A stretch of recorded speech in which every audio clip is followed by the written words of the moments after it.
देखिए यहाँ पर ये रेजिस्टेंस से जुड़े हुए हैं, हर वायर में बराबर रेजिस्टेंस है आर का। हर वायर में कितना रेजिस्टेंस है बताइए यहाँ पे आर का, ठीक है। हर दो डॉट्स के भी देखो, इन दोनों पॉइंट्स के बीच में आर है, इनकी यहाँ पे आर का रेजिस्टेंस जुड़ा हुआ है, समझो आप, आर है, यहाँ आर लगा हुआ है, यहाँ आर लगा हुआ है, आर लगा हुआ है, यहाँ आर लगा हुआ है, आर लगा हुआ है, आर लगा हुआ है, आर लगा हुआ है, आर लगा हुआ है, आर लगा हुआ है, आर लगा हुआ है, आर लगा हुआ है, ऐसा हुआ है, ठीक है ना। समझ आ गई बात आपको?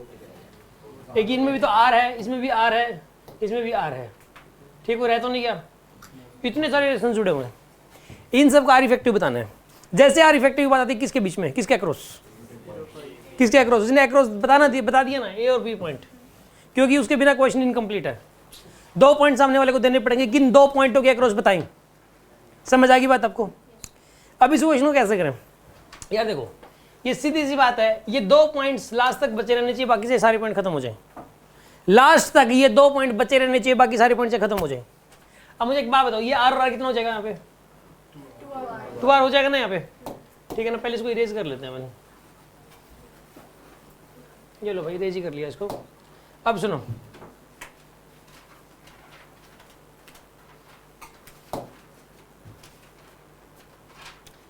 मुझे एक बात बताओ, ये आर और आर कितना हो जाएगा यहाँ पर? ये आर और आर 2 आर ना, इनको इरेज कर दो यहाँ पे, इसको भी, इसके 2 आर लिखेंगे इसकी जगह, यहाँ एक ब्रांच लगाएंगे 2 आर की। ये भी आर और आर कितना हो जाएगा? यहाँ भी एक ब्रांच लगाएंगे 2 आर के भी, ठीक है। और ये वाला आर और आर कितना हो जाएगा? यहाँ भी एक ब्रांच लगाएंगे 2 आर की। और ये वाला आर आर कितना हो जाएगा? 2 आर, यहाँ पे लगा देंगे एक ब्रांच 2 आर की। ये वाला भी आर आर कितना हो जाएगा? अबे यार ए पॉइंट को खत्म थोड़ा करना, आपको खत्म थोड़ा करना यार, ए पॉइंट को खत्म करने पे तुले हुए हैं। अब सुनो,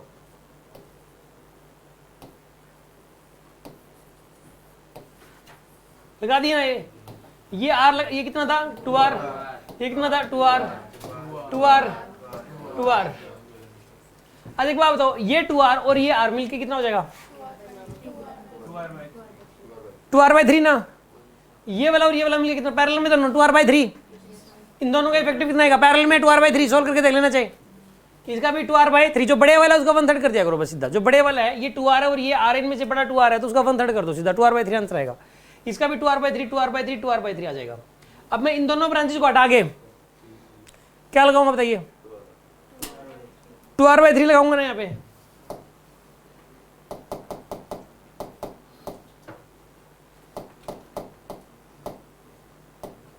सुन आप,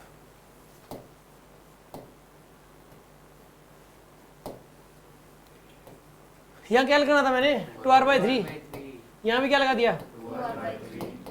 यहाँ भी क्या लगा दिया? यहाँ भी क्या लगा दिया? इसमें क्या है अभी? आर, इसमें क्या है यहाँ पे? आर, और इसमें क्या है यहाँ पे? आर। अच्छा एक बात बताओ, ये 2 आर बाई 3, 2 आर बाई 3 कितना हो जाएगा? सीरीज में ना दोनों, कितना आएगा? और ये 2 आर बाई 3, 2 आर बाई 3 कितना हो जाएगा? 4 आर बाई 3 हो जाएगा, ठीक है।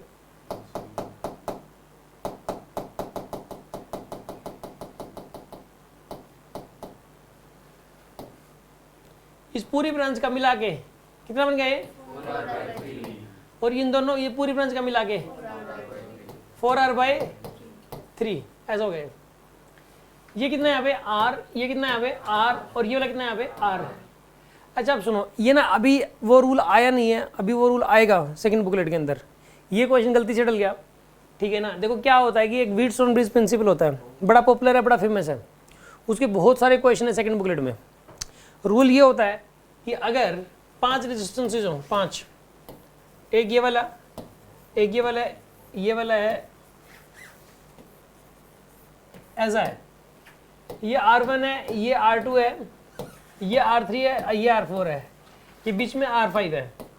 अगर this upon this equal to this upon this हो, ठीक है ना, और यहाँ बैटरी पे लगा दिए, अगर this upon this R1 by R2 equal to R3 by R4 हो, तो मिडिल ब्रांच वाला रेजिस्टेंस हटा सकते हो, ये इनइफेक्टिव हो जाता है, इसमें से कोई करंट नहीं जाता, ठीक है ना। समझ रहे हो बात को? अगर this upon this equal to क्या हो जाए? दिस अपॉन दिस, तो मिडिल ब्रांच में से कोई करंट नहीं जाता, ये वाला रेजिस्टेंस इनइफेक्टिव हो जाता है।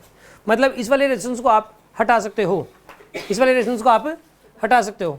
हटा के फिर सोचो इस क्वेश्चन को, मतलब ये हुआ कि अब आप इसको इरेज, ये हटा दो इसको, मतलब अब ये दोनों किस में आ गए, सीरीज में, ये दोनों किस में आ गए, सीरीज में। अब सोल्व कर लो इसको।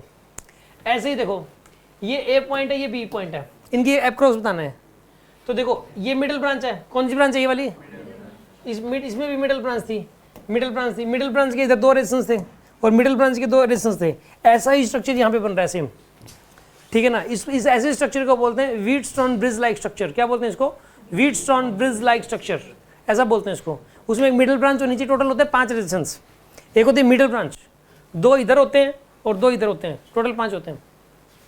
और अगर मिडिल ब्रांच अगर this upon this equal to this upon this हो जाए तो मिडिल ब्रांच को हटा देते हैं हम लोग। तो यहाँ पर भी कुछ ऐसा ही है, बस इसको ऐसे करके रखा हुआ है, उल्टा टेढ़ा करके रखा हुआ है। इसमें this upon this equal to this upon this है। ये r बाय r कितना बनेगा 1, और ये 4r/3 और 4/4r/3 कितना बनेगा 1। तो यानी मिडिल ब्रांच में से कोई करंट नहीं जाएगा, और मिडिल ब्रांच में से अगर करंट नहीं जा रहा है तो इस ब्रांच को हटा दो आप। तो इस ब्रांच को आप हटा सकते हो। चलो हटाओ इस ब्रांच को, हटा दिया इस ब्रांच को, लो जी हट गई भाई। अब बताओ करना क्या है।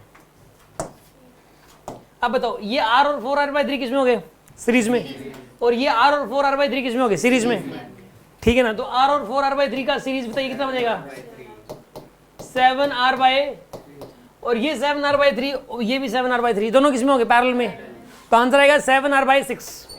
आंसर क्या आएगा इसका, बी ऑप्शन करेक्ट है।